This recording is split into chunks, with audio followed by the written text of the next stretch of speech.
Hello दोस्तों, स्वागत है आप सभी का हमारे चैनल में। मैं ऋतु आप सभी का स्वागत करती हूँ। तो दोस्तों, आज हम जानेंगे कि कामिका एकादशी कब है और दसवीं का पारण का नियम क्या है और पारण हम लोग किस शुभ मुहूर्त में करेंगे और प्रदोष व्रत और सोमवार का व्रत, सभी व्रतों के नियम के बारे में हम जानेंगे और कब और कैसे हम कर सकते हैं। तो आप सभी लोग जान लें इन सारी बातों को इस वीडियो के माध्यम से। उससे पहले दोस्तों, अगर आप लोग हमारे चैनल पे नए आए हैं तो हमारे चैनल को सब्सक्राइब करना मत भूलिएगा, ताकि मैं कोई भी वीडियो अपलोड करूं तो उसका सबसे पहला नोटिफिकेशन आप सभी तक पहुंच जाए। और अपनी राय बताने के लिए इस वीडियो के कमेंट बॉक्स में आप हर हर महादेव का कमेंट ज़रूर करें, ताकि आप लोगों का एक लाइक और एक कमेंट फ्रेंड्स हमें बहुत प्रेरणा देती है कि हम बहुत ही दिल से आप लोगों के लिए वीडियो बनाते हैं और आप लोगों की एक लाइक और एक कमेंट मुझे प्रेरणा दे जाती है। मैं प्रेरित होती हूँ आप सभी के लिए जो भी बातें हैं बताने के लिए। तो चलिए दोस्तों, देर ना करते हुए हम जान लेते हैं कि कामिका एकादशी का दसवीं का दसवीं का जो नियम है उसे हम कैसे करेंगे। तो दोस्तों, हमेशा की तरह वीडियो में आप लोगों को बता देना चाहती हूँ कि मैं हर जो भी इसके पहले मैंने वीडियो डाली है उसमें मैंने बताया है कि दसवीं के दिन का हमारा जो नियम होता है, तो जाहिर सी बात है कि हम लोग एक दिन पहले एकादशी के एक दिन पहले हम लोग स्नान ध्यान कर लेते हैं, लहसुन प्याज बचा लेते हैं और दसवीं के दिन में हम लोग चावल खा सकते हैं। लेकिन क्या बोलते हैं, शाम के समय में दसवीं के शाम को हम लोगों को चावल नहीं खाना चाहिए, हम लोगों को रोटी खानी चाहिए। जिससे कि कहते हैं ना कि एकादशी में चावल का ही ज़्यादा परहेज होती है, तो हम लोगों को चावल बढ़ा देना चाहिए। तो दसवीं के दिन में आप लोग चावल खा सकते हैं, लेकिन शाम के समय में आप लोग चावल ना खाएं। तो दसवीं के दिन इस तरीके से, और शनिवार के दिन ही हम लोग स्नान ध्यान करके अपनी साफ़ सफाई जो भी है, घर की साफ़ सफाई, मंदिर की साफ़ सफाई, पूरा कुछ हम लोग कर लेंगे। और क्योंकि रविवार को हम लोगों को व्रत रखना है कामिका एकादशी का। दूसरा नियम दोस्तों हमारा है कि सावन के कृष्ण पक्ष को कामिका एकादशी मनाई जाती है और इसमें जाहिर सी बात है तुलसी जी और माता तुलसी जी का और कृष्ण जी की इसमें पूजा होती है।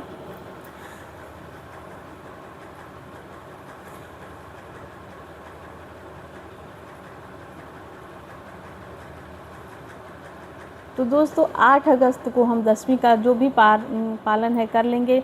9 अगस्त दिन रविवार को हमारा कामिका एकादशी पड़ रहा है और एकादशी के व्रत में दोस्तों हम लोगों को सोना नहीं चाहिए।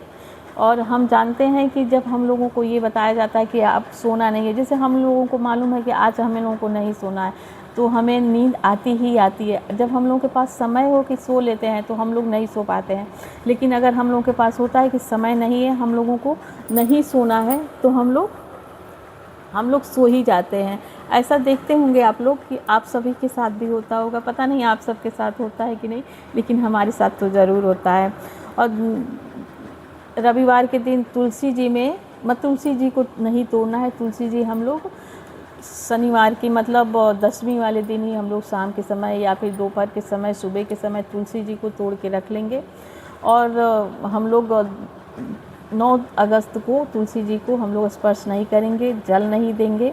और तुलसी जी में दूर से हम लोग पूजा कर सकते हैं, नमस्कार सकते हैं, लेकिन स्पर्श नहीं करेंगे। ये व्रत फलहारी होता है, जिसमें कि मान के चलिए कि जल, तुलसी पत्र से हम लोग अपना कोई भी पूजा पाठ में तुलसी पत्र लगता ही है।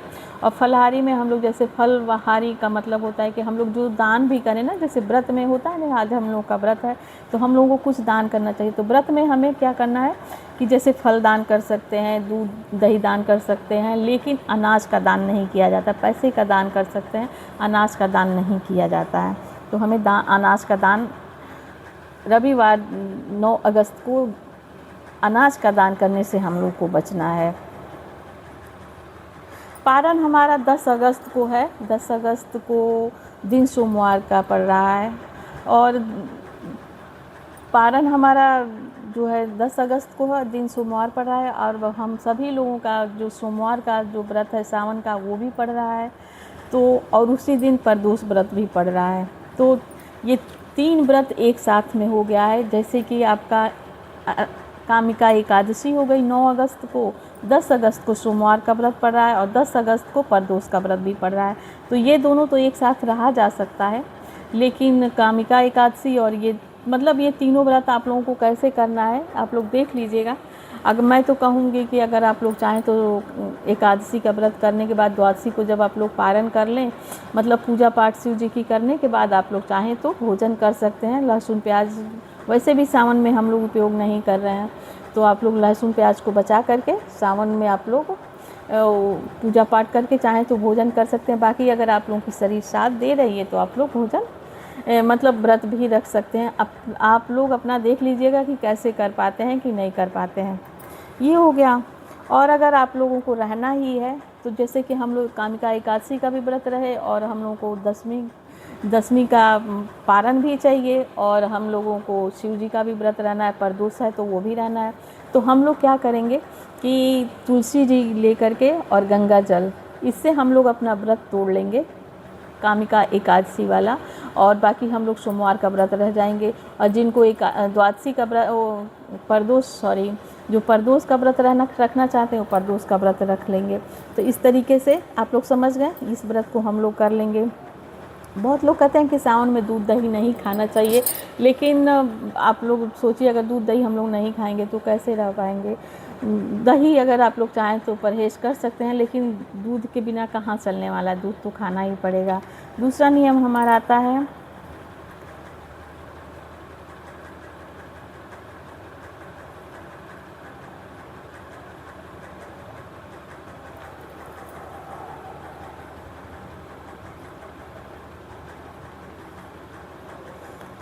दोस्तों, एकादशी तिथि प्रारंभ कब से हो रही है? तो एकादशी तिथि प्रारंभ हो रही है 8 अगस्त को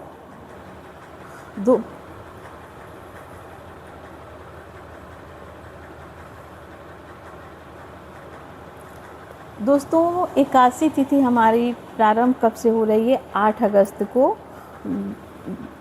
अगस्त को दिन रविवार और दोपहर